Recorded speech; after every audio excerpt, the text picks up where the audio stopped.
talking about hurricane preparedness, and also church and community outreach. So these are some hot topics and very important topics that we need to address, because for us to be the firefighters we need to be to serve the citizens and the visitors that come through Moss Point and Pascagoula and Jackson County area, it's very important we have a good working relationship with our faith-based organizations. Especially being right here in Moss Point, one of the things that I noticed and had to accept when I came over from Biloxi, one of the things that I had to understand really quick, the monetary resources that Biloxi have, Moss Point don't have. So our firefighters still deserve to have the proper equipment, the proper protective equipment, and everything that they need to accomplish the jobs that they do. But more important than all of that, our faith-based community need to know exactly what we're going through, so we won't be going through by ourselves. Okay, so this is why we're here, because we don't want to wait till something happens where it's going to take a lot of prayer and a lot of resources to mediate or to get it taken care of. We want to be proactive right now in what we're doing. So we're going to talk about that. There's going to be some stuff in here that you're going to be like, man, I knew that already. But there's going to be some stuff in here you're going to be like, that's very important. We can use that. Or I didn't even know that that was an option. So let's get it. So if you'll see the next slide, I really believe that churches matter. I believe that our faith-based matter is very important. I believe that our faith-based community is an asset to all of us, not just the fire department, not just the police department, but everybody that moved through any municipality, any city, or any county.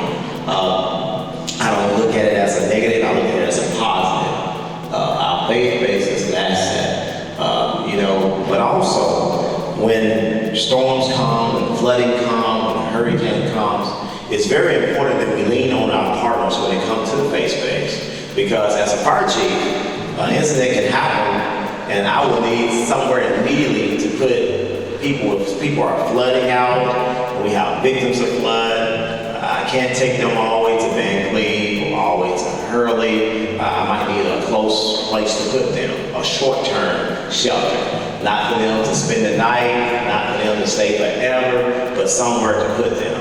And a lot of churches, a lot of places have fellowship halls, have family life centers, or what have you. So I don't want to be pulling up, knocking on your door at 2 o'clock in the morning, asking you, is it okay to use your family life center or to use your fellowship hall?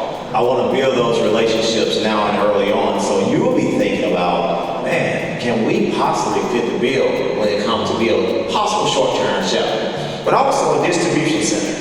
If FEMA call or MEMA call and say, hey, Chief Davis, I understand what occurred in Moss Point, we need a distribution center, meaning that they need to come and set up somewhere where they can bring goods to get them out to the community.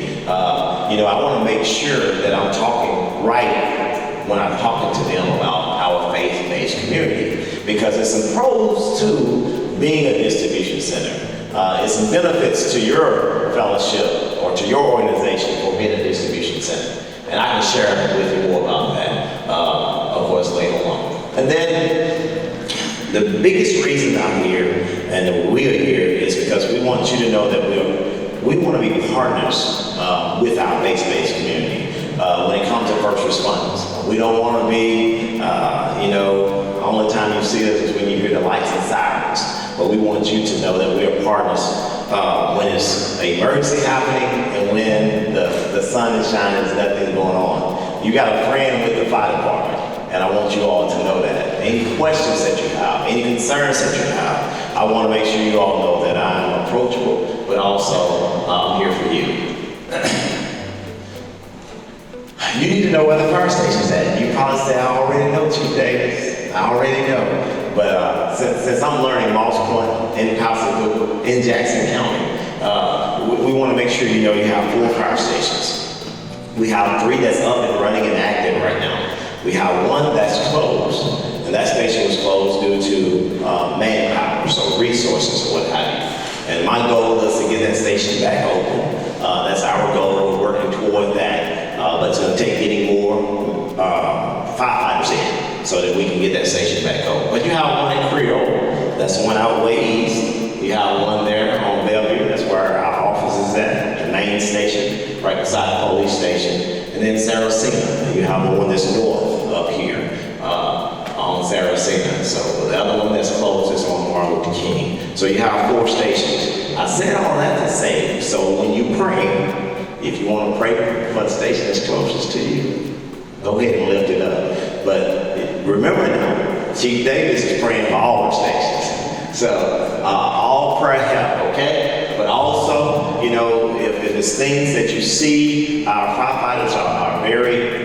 friendly, but also they don't turn down much at all. So if you want to be a blessing, okay, that is okay. All right, but that's the locations where they're at. All right, so it's a responsibility that we as faith-based organizations need to do. It's very important that we do it, and we be proactive in doing it. And that's why we're here tonight. I know that's why you're here. You could have stayed at home and watched the Olympics. You could have stayed at home and watched, you know, your favorite show, but you're here tonight, and I'm so excited that you are. So prepare your people. You know, if you're the pastor, then make sure you prepare the people that you're leading. But also, if you're here taking notes, prepare your people. But if you say, I'm just here, make sure you prepare your own house. So here it comes. So first thing you got to do is keep them ready. You got to make sure you keep your people ready. Meaning, when it comes to evacuation drills, you know, today we probably did about 3 fire drills in the school system today. So we just walk in the halls doing fire drills. And I was like, man, tonight I'm gonna be talking about evacuation drills. We get used to coming into a building and fellowshipping together, you know, praying together, worshiping together, and we go home. But at any time, you can have a fire that take place. A tornado can come while you're there. Things can take place. So it's very important that we have evacuation drills. I would say quarterly, because some of the people that come to church probably have never experienced a fire drill at their church or evacuation drill.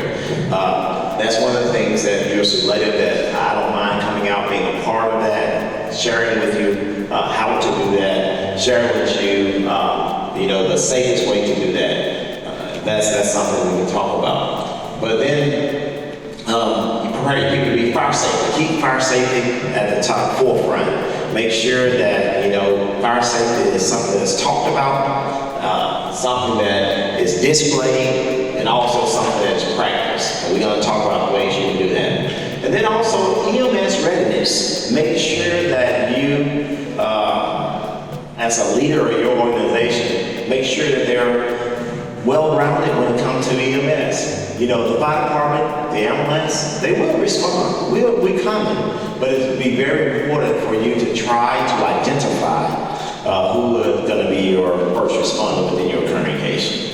Do you have a nurse within your congregation? Do you have a doctor within your congregation? Do you have an EMT? Do you have a paramedic? Or do you have a first responder? Whatever you have, identify that individual so you know that's your go-to. And the fire department don't mind working with them to try to help them be the best they can be and get them what they need, okay?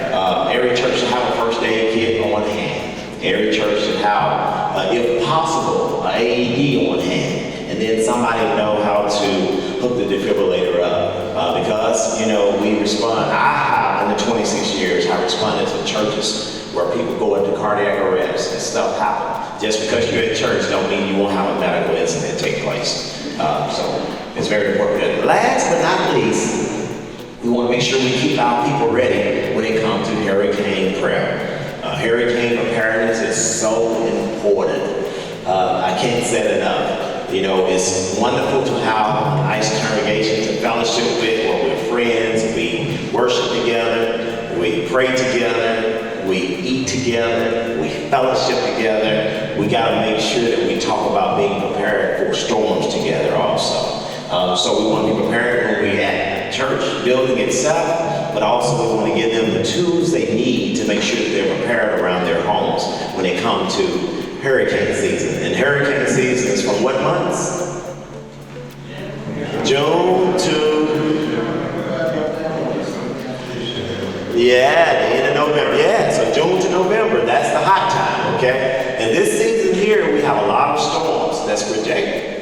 And it's a very, very hot season right now. So we want to make sure that we prepare our people. All right. So part of preparing your people, you need to think about the services of the Moss Point Fire Department. Make sure that you think about ways that you can be an innovator or be one that can, you want the best for your congregants or your parishioners or the people that you are with.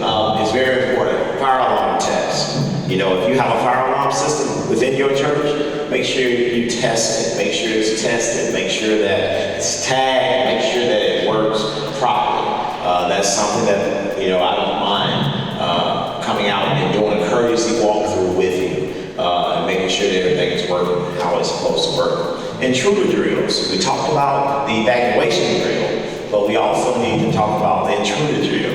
Intruder is unfortunately like an active shooter drill. It's stuff that churches have to make sure that we are concerned with, make sure that we are up to date on how that looks, what we're going to do. There need to be a plan in place where we're not surprised when that happens. Because all these things, if the fire alarm system is not up to date, well, the fire department can come when the event happens because you wasn't notified. But a fire alarm is there for early notification. If we're not conscious of an intruder might can walk in and do stuff, and we have to put stuff in place to make sure that we're safe. Other than prayer, it's very important that the fire department have to show up for a mass casualty event. And the courtesy walkthroughs is something that we'll do. That is free. That is free. Can I say that again? That is free, okay? All it is, it just takes some time. Chief Davis don't mind coming doing the courtesy walkthrough, but it's gonna have to be on Chief Davis's time, if that makes any sense. Because we're really busy, but I'll make time for you. All right, smoke detector program. More services that we do. A lot of people are not aware of the smoke detector program. So if you have congregants or parishioners in your church, everybody that you have an opportunity to come in contact with need to have smoke detectors, working smoke detectors in their home. It's very important. I can't say that enough. If they don't have smoke detectors, it's a program that we offer. You can sign up for smoke detectors and we'll come and assist in installing smoke detectors. If you say, well, I have them and they're bad, they're about 16 years old, I'm going to tell you a smoke detector only lasts for 10 years. So it's very important that you change out the smoke detectors after 10 years. If you want to install them yourself, I'll tell you this is how you install them, okay? But if you're elderly, can't install them for whatever reasons, we don't mind helping and assisting you installing them. There again, it's going to be on a scheduled basis, okay? Because the firefighters still have to run calls, they still have to do the job of a firefighter, but we don't mind helping with our smoke detector program. So it's important for you to say, hey, Chief Davis, I have a family that needs smoke detectors. And I say, well, how many bedrooms are in that house? He says it's a 3-bedroom. And I said, okay, they need 3 smoke detectors. If the bedrooms are all on the same side, they need 3 smoke detectors, 1 inside of each bedroom, and then they need 1 more smoke detector outside, so they get a total of 4. Okay? All right, I know y'all somebody said, well, where are the smoke detectors coming from? Well, that's one of the services that we do. We try to make sure that we work with the state of Mississippi and other organizations to try to get them donated to the fire department so that we can take care of our citizens when it comes to that, okay? So, all right, you need to know that. All right, now that was worth coming for tonight on the smoke detectors. Smoke detectors save lives. So nobody, my life hasn't been saved yet. Have anybody, you just get tired of hearing it? I know we know Jesus saved lives. I'm with you on that, but I'm telling you, in 26 years, I saw a lot of people who would testify and tell you that smoke detectors would save my life. So put the batteries in, regardless of how bad the cook is in the house. Let's make sure we keep the batteries in the ones that's by the bedrooms, okay? You never should install a smoke detector in the kitchen or the dining room area. It only should be inside the sleeping area and right outside of the sleeping area, okay? We need those batteries to be in. All right, fire prevention, safety, and practices. This is something else that you can look at and see. You should keep the kitchen in good condition at the church or at the organization that you're affiliated with. Check the gas stoves and burners to ensure that they are in good condition. You should regularly check the kitchen hood, vent, and clean or clear all the grease and debris. We like to do a lot of cooking at faith-based organizations, and I eat too much at faith-based organizations. I'm working on trying to get this down because what most people don't need is overweight chicken, so I'm trying to get it where I keep it together. So here it is. If you don't clean your hood system at your church or at your organization and your fellowship hall and your dining hall, a fire is going to start because what fire loves is grease. What fire loves is oil. What fire loves is buildup. And that's what caused the fire to start. So it's very important that you keep it clean. Keep commercial grade fire extinguisher on hand to minimize the risk of fires. If you have a kitchen, your fire extinguisher should be pretty close to the kitchen. It should be a small one. It should be the appropriate size. So that's some stuff that you can do and make sure that you're practicing within your faith-based organization so that you can hopefully prevent the fires from happening. That's before we come do a walkthrough inspection. Just make sure that you're keeping the kitchen clean, or whoever is cooking back there, make sure that they're doing their part.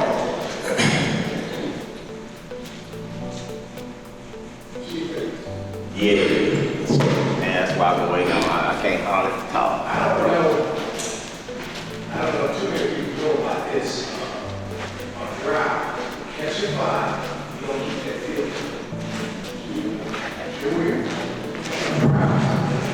That's true. That's true. I fought a lot of fires from dryer not being cleaned properly. So yeah, it's very important you should clean your dryer too. If you especially be doing some, washing dryers at the faith-based organization, make sure you keep that clean. And of course, the one at your house, you want to make sure you do that for sure. That's a very good point. Very good. Very good. Another fire prevention and safety practice that you can do. This is very important when it comes to arson. Unfortunately, churches have been a target, have become a target. It's not unusual for you to see on the news or talk to somebody in the break room and you'll be like, man, they tried to burn down the church. I think not too long ago in the Wiggins, there was a church that someone tried to burn it down. But it's some stuff that we can do to try to make sure that the fire department is not coming to do an investigation or put out a fire due to arson.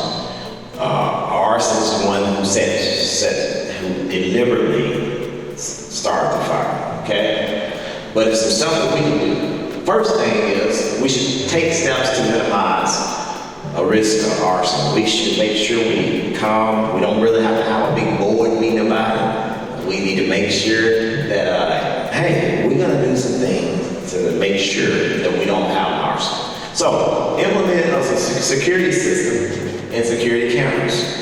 That's a little investment, but it's a well spent investment. If you can put some security cameras up, a little security system is monitored, you have some footage of somebody doing something they're supposed to do. Install motion activated floodlights all around the church. So make sure that your facility is well illuminated with lighting. So in the event that a person want to come around and do something, the lights come on, they leave and they go because they don't want to be seen. Secure and lock all potential entry points to your church. You should have somebody that's checking the locks every time you all leave to make sure everything is locked up. Let's make sure we don't make it easy for somebody to go in and set a fire, and then the fire department will be coming. That's all this is simple stuff. And you can also ask the local police to patrol the church area when possible. So if you see some stuff that don't sound right, don't smell right, some people were sleeping on the property, you told them to leave the property, or some people hanging around the property, just ask the local police to come and do more patrolling in that area until that problem is rectified. Also, last but not least, compile a list of individuals with access to the church keys and limit access when possible. One of the things as faith-based we do, we really sometimes lose count or accountability of who all have keys to the building. So it's very important you have a accurate list, a running list, so you know exactly who have keys, and then try to limit whoever have keys, because you don't want everybody to have access in the event that something happened. The first question that I'm going to ask when we start doing the investigation, who all have keys?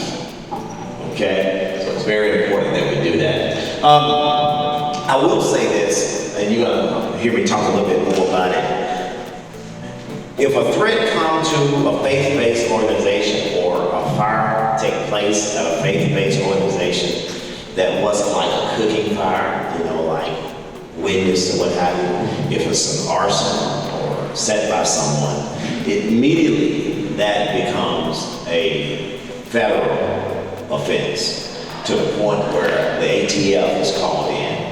Not just the local fire marshal, but the state fire marshal, and then the ATF becomes federal because of the building that's going to be attacking on the church. So it's very important you know that. So it's not going to just be local fire department helping. I'll be involved, but it's going to be way, way bigger than I am. So you need to know that. All right. Any questions about that before we get into this hurricane stuff? Any questions about the fire safety and prevention? I'd like to mention the need for carbon dioxide detectors too, especially if you've got gas in the kitchen or anything like that. Yeah, that's very, very, very important. Anytime it's anything that's gas powered, with natural gas or propane, or you have a fireplace or what have you, you need carbon monoxide detectors in there. It's a silent killer. We don't have any right now. Every now and then, they'll show up to a grant or something. And when we do, of course, you'll be sending on Facebook, you'll be hearing about it. But yes, it's very important. If you have gas appliances within your faith-based church, make sure that you have some carbon monoxide detectors in there for sure. And make sure they're installed properly, because the carbon monoxide is heavier than air. So it's coming down to the floor and it banks up. And it's the silent killer, so you don't supposed to be able to smell it. Before you know it, it got you sleepy. Yeah, And in our church. And that's not, We had an incident at our church one time where carbon monoxide was putting on things in nurseries, but somebody happened to walk out there and realize what was going on, and they called 911. yeah, that's very scary situation. That's very important. I'm so glad you brought that up. Very, very good. Very good. Hurricane readiness. You should prepare your property and equipment. So I don't know how your church look. I don't know how your faith-based organization look. I don't know how it look. But hopefully we can just remember some stuff. Remember to be safe at all times. So everything that you do in preparation, during the storm, before the storm, and after the storm, just be safe. Do not drive through any deep water. I know we want to check on the church, make sure everything's good, but the water deep, just hold up, okay? Because you don't want to become a victim when you're trying to find out stuff. It's very important you document all appropriate information. So you need to know where the church insurance papers are at. You need to know, what everything looked like prior to, by taking photos of all city property. I shouldn't say city property, that's from a previous slide. Take pictures of all your church property that was purchased, with church, they gotta be replaced, all your equipment, all the vehicles in church, vans, make sure you take pictures of anything that can be damaged by the storm. If you got big trees on one side of the church, and you say, man, I know when a storm comes, it's probably gonna damage the church. Because it's a beautiful tree, and you don't want to cut down the tree, but sometimes storms decide to take down trees. But if you have photos of that, then you can show it to your insurance agent. You can say, hey, this is what it looked like before. It wasn't touching the church, but the storm was so strong it did whatever it did. You need to fill up all the tanks, including your vehicle and generators. So some churches, if you have your faith-based organization have generators, make sure that they set on full. If you're going to use your van for transport and stuff like that, fill them up prior to the storm coming. Make sure you secure any loose items on the church property when it comes to the porches, parking lots, and the lawns. You don't want stuff that's going to be blowing because they become missiles. I'm telling you, you have hurricane force winds, 2x4s become just stuff that penetrate. I've seen 2x4s sticking out of the side of houses, side of buildings, So make sure you pick those things up. Secure and cover necessary windows and doors. And I don't have this one up there, but I'm gonna say this. If you're gonna decide to be a shelter, meaning that you're gonna allow congregants or parishioners to come to the church to stay, please notify the fire department so we'll know that it's people gonna be within that church prior to the event happening, okay? That way we'll have in my mind, I can let the battalion chiefs and the firefighters know, hey, this particular church, they have people that are coming there for whatever reasons. Just please let us know. We don't want to not know. And then if you do that, make sure you got a roster of everybody that's there. Okay? All right. Okay. Back on red. So it's some stuff that you want to make sure you have on hand, but also tell your congregation to pack up and have on hand. If you're going to decide to be a short-term shelter and let people come there, I would strongly suggest that you know what you're doing. I serve as the emergency manager for the city of Moss Point as well. It is very important you know what your building can handle when it comes to hurricane winds, you know where the safest part of your building, because you're taking on the responsibility of other lives when you do that. So make sure you have some extra clothes, flashlight, battery operated radio, non-perishable food, cell phone. Make sure you have that little compact charger that you can have. I think that's good to have. First aid kit, your important documents we talked about earlier, your medications, your pet medications, and supplies, electronic chargers and batteries. Make sure you have some cash. Make sure you have a safety whistle and bottled water. Can anybody tell me why we need to have a safety whistle? If you get 10 thunder something, or if you are in a place where you need to be found by an emergency crews, then you can blow the You can blow the whistle. That's exactly right. Because if the firefighter hear the whistles, that's going to be somebody that we can go and see. Because usually out there storm, the power, I'm talking about a bad hurricane or tornado, the power is out. So we can't see at night. It is very important that we be really listening for stuff like that. Hopefully we never have to use one, but it's very important to have that on hand.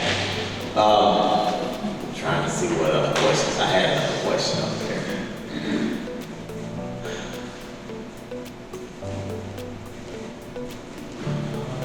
Bottled water. Why should we carry bottled water? Why should we stock up at the church with bottled water?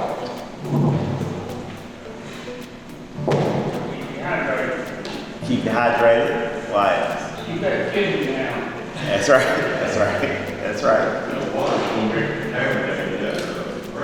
There it is right there. So boiled water knows is happening when it's not even a storm sometimes. A water main can burst, and then you're gonna have issues when it comes to the boiled water notice. But especially after a storm, I'm talking about lines be bursting everywhere sometimes. And it's very important that you have some bottled water, at least about 2 weeks worth. Let's give Red Cross some time to come in with you. So it's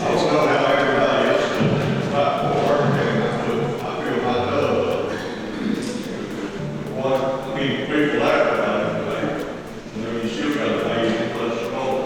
That's exactly right. That's good. Yeah. That's very good. That's very good. All right. All right. So, resources for faith-based organizations. All right. We have some resources that we need to talk about. And I'm going to try to do this. We have the State Fire Marshal's Office. So, I think I mentioned this already. Anytime there's a fire at a faith-based organization, non-profit church, or what have you, State Fire Marshal is going to be notified. If it's a cooking fire in the kitchen, we know what that is. But if it's a fire that was set by someone, State Fire Marshal coming in, ATF is coming in, it's going to be investigated to the courts. They got to make sure that their church get the best treatment or the best support when it comes to finding out what caused the fire or who caused the fire. And they're going to be prosecuted to the fullest. Okay? You need to know that. That's very important. Also, FEMA. We talked about the intruder drill. FEMA offer a grant to faith-based organizations for security. I believe it's closed right now, but I would suggest and strongly suggest that you can Google FEMA's website and go to it and see when it opens back up. There's a grant that's offered for faith-based organizations to pay for security for churches. They would also come out and do an assessment of your building to see what's needed. So really, faith-based organizations need to take advantage of that. Also, FEMA is very active when there is a disaster, when there's a hurricane or tornado or something like that. They're very active with getting faith-based back up and running. But also, they're partnering with faith-based, come in and use it for distribution center. That's one of the things that the federal government do when FEMA's, they for some reason they love faith-based organizations. I was at a conference about last week, maybe? Yes. Yeah, last week. And FEMA was presenting. And one of the things came up, how they love to partner with faith-based organizations. So I encourage you, make sure that you Google that and see what benefits out there. And I don't mind having you give you some more information when it comes to that. The American Red Cross. American Red Cross is another partner that, now I said all this because remember, we partners, but also they partner with faith-based as well. So it's really like all three of us are partners. So FEMA, they'll be like, hey, you have any faith-based in your community? I do. Hey, what happened over there with this faith-based community? Do you have the history of the inspections? Do you have any kind of relationship with them?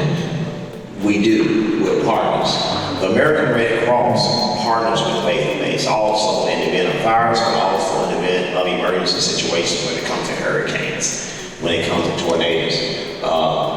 They have money set aside for faith-based to make sure they get faith-based back where they need to be and the resources that they need. This American Red Cross, your congregation need to know anytime there is a fire where your home is involved in a fire and it suffers damage, or unfortunately so many fires take place and Red Cross is not called. So here in Mosswood, we're going to make sure that Red Cross is called every time there's a house fire. Reason being, Red Cross will take care of your congregation or your parishioners just like you would take care of your fellow church members. What Red Cross do is if they lost medications within the fire, they replace all their medications. They lost clothes in the fire, they get them clothing stipends. They lost food, they give them food stipends. If they lost their house where they can't stay, they give them rooms at a hotel. They'll find shelter for them. So Red Cross is very intimately involved when it's a house fire. But your congregation need to know this. I don't think a lot of times they don't know this. It's very important because a lot of times you get a call, my house burned, I need some help. Well, let's make sure that, you know, Red Cross got a lot of money stacked up to help people whose homes burn. So it's very important that we take advantage of these things. And of course, they'll do the same thing for faith-based organizations with churches, how events to take care of too. So that's very important that you need to know. And I got all kind of stuff that I can give you on that. I can email you on that. But I deal with these people, unfortunately, more often than I want to. So I believe we're almost there. This is my contact information. If you need my email address, it's there. My cell phone, my mobile phone is there. You can write it down, take a picture of it. And then you should take time, if you do. How many people do Facebook in here? All right, I'm so glad I wasn't the oldest one that raised my hand and do Facebook in here. Yeah, so go and like our Facebook page, okay? It's City of Moss Point Fire Department Facebook page, because we're always forever putting stuff out on there. You know, especially whenever there's a storm that might come into the Gulf or whatever, we'll be putting a lot of stuff out on our Facebook. But it's very important. But you can contact me at my email, contact me at the office phone, or the quickest way to get me is my cell phone. But please tell me who you are. And if you say, hey, Chief, I was at Pelican Landing, you went to the top of the list, okay? Then I'm gonna make sure that I give you some time, because you took time for me to come out here to hear me. So, but that's all I have. So I want to make sure that I take any questions from anybody that have any questions. Please feel free to ask. If you have once you do a walkthrough, do you have a calendar we can say this was time when they'll be available, or that way we can put a time together? And Yes, so what we'll do is say, for instance, and look, what time is it? It's 7:06. 7:06. So I told my wife I was gonna leave at 7:30 tonight unless a fire starts. So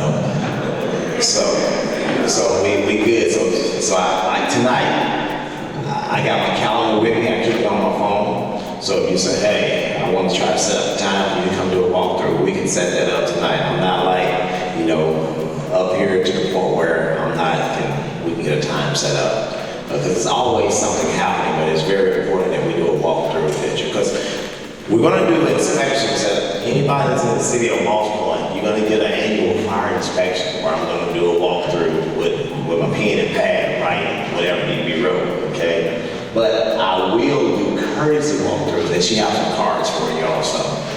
I will do courtesy walkthroughs and say, hey, I'm coming back, but you can work on this. You know, so I'm not gonna just come out. So we may get some time tonight if you're interested in coming to a walkthrough.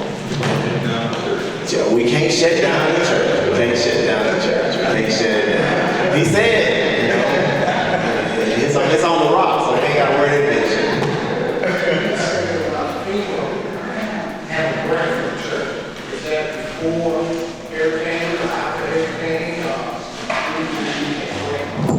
security? So the grant for security don't have anything to do with a storm. They just have a grant that's available for security due to homeland security, if that makes any sense. Because you're a church and there's so many attacks that's happening on churches now, there's a grant to help churches get security for them. And when you say security, like cameras? Yeah, that's exactly what oh man, I like everything about that. Usually what happens is they come out and do an observation and do a walkthrough in your church and to see what you have in place already. And they'll say, okay, you qualify. But if you're there with your doors and windows already open and stuff like that, it's all y'all not trying to protect anything. But I believe it's from putting cameras in all the way to putting staff in, pay for staff to be there. So it's very important you talk to people about that. Yeah, but yes. Because I know churches that have had stuff put in, the grant paid for it, and also I know churches where the grant is paying for them to have 2 or 3, depending on how many people security-wise. Any other questions for me? Should you have drills at your house?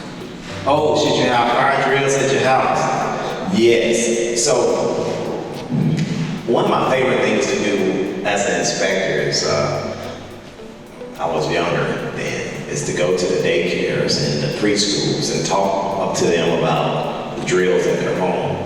Because it's very important, every house need to have a plan in event of a fire. Every home need to have a meeting place in event of a fire. Especially if you have a 2-story or you're on the 3rd floor or what have you, everybody need to have a plan. And so, yes, you should work that plan and try that plan. House is on fire, so everybody need to go to that meeting place, okay? And then put the fire here where you can't go this way this time. Now how you gonna do it? And God knows if you got people up on the 2nd floor and the house, the fire's between them and the stairs, how you gonna get them off the 2nd floor? So. We started doing it because we know they don't really teach that a whole lot in the schools, so we started having a program where they would have to come up with a fire safety plan, and they had to draw it out and show all of the exits and which way they could exit the house, where's the meeting place and all that. Yeah. And the children, I work with kindergarten, so the children have to get in front of the class and present it to show how they're gonna get out. That's very important. Because, you know, they don't teach that anymore. Yeah, it's very important. Yeah, but every time I get an opportunity to do it with the children, I still stop, drop, and roll with them. And I still, tell me the meeting place. I ask them, where are you going to meet in the event of a fire? It used to be the big tree, it'd be the mailbox, it'll be at our neighbor's house. So that's good. It's very good. That's very good. I have 3 in my house. Once they become discharged, can we come down and recharge my station? Man, I'm so glad you asked that question before you burned your gas and come down and get it charged up. That's a good question. So we can't even recharge our own fire extinguishers. We have to take them to a fire extinguisher company to get them recharged. Matter of fact, it's a bunch sitting on the stairs right now need to be recharged, but we're trying to find the finances to do it. So you can go to, they have a place throughout the coast. It's maybe 3 or 4 places that actually recharge them. But I will say this. A fire extinguisher need to be hydro tested every 12 years.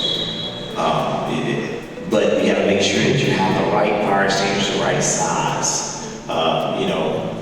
Anything beats nothing, I'll be the first to tell you that. But sometimes the little small 1A, 1 size, 1 pound extinguisher is too small for you, whatever you're trying to put out inside your house. Because a fire doubles its size every 30 seconds. So we gotta be very, very mindful of that. So a lot of times we'll be trying to put the fire out prior to calling 911. And the fire just gets bigger and bigger and bigger. Before you know it, you're not using extinguisher, you threw it at it. And by the time the fire department get there, then it's out of hand. So it's important that you have the right fire extinguisher. And then if you do discharge the fire extinguisher, you know how to use it properly. It's a word that we use, an acronym called PASS. So you pull. I just said everyone need one in their kitchen. First thing you do is stove fire when that pour water. That's the first thing you do. Yeah. And I'll say something, since we just talking, it ain't 7:30 yet, but she got a purse, so I know it's getting close. So since we're talking, I want to make sure that what we're saying, because a lot of the kitchen fires can be eliminated by just putting a lid on the pot, okay? You put the lid on there, you take the oxygen away, the fire go out. I know some people are already putting fires out. Some people say throw sugar on it, throw flour on it. They say do a lot of that, okay? But what I was trying to suggest, since he said everybody needs one in the kitchen, I'm totally against putting a fire extinguisher in the kitchen, okay? I will put one outside of the kitchen. Because what happens is, if I hadn't ever got people out in the kitchen that got burned real bad because they fire extinguishers up under the cabinet in the kitchen, because while they trying to get the extinguisher off under the cabinet, their hair catch on fire. It's very important to have it right outside of the kitchen where you can come and always keep the exit to your back and the fire to your that makes any sense. You never want to be trying to go beside the fire or in the area, because the fire can tell the size that quick. It is very important. When you hit it with that extinguisher, if you're not doing it the right way, you can spread the fire. So it's very important that you do it the right way. So keep it somewhere outside of the kitchen, unless you have a really humongous kitchen. But a lot of times, if your kitchen like my kitchen, the stove is sort of the center point of the kitchen. So, all right, very good comment, though. Very good comment. Y'all got fire extinguishers in y'all kitchen? Around in y'all house? In your garage? Y'all got something to put the fire out with? Or y'all just depending on the fire department? Okay. Well, we coming. You keep it in the basement? In the pantry? Yeah. That's good. That's good. That's good. Very good. It's better than nothing. That's right. That's right. Guys, these fire blankets. They're over a fire, they're first. You gotta be brave. You gotta be brave to do that. We got a good fire. Yeah, because that's something good that they're doing. For sure. Somebody mentioned fire blankets today to me earlier. But you gotta be brave to do that. But they will smother the fire. And you know what's something else, and I'm about to go. They got fire blankets for electric vehicles now. That's what they're trying to sell to the fire departments now, for electric vehicles. And that's how they want to, because unfortunately, electric vehicle, our water, if you spray water on it, then it just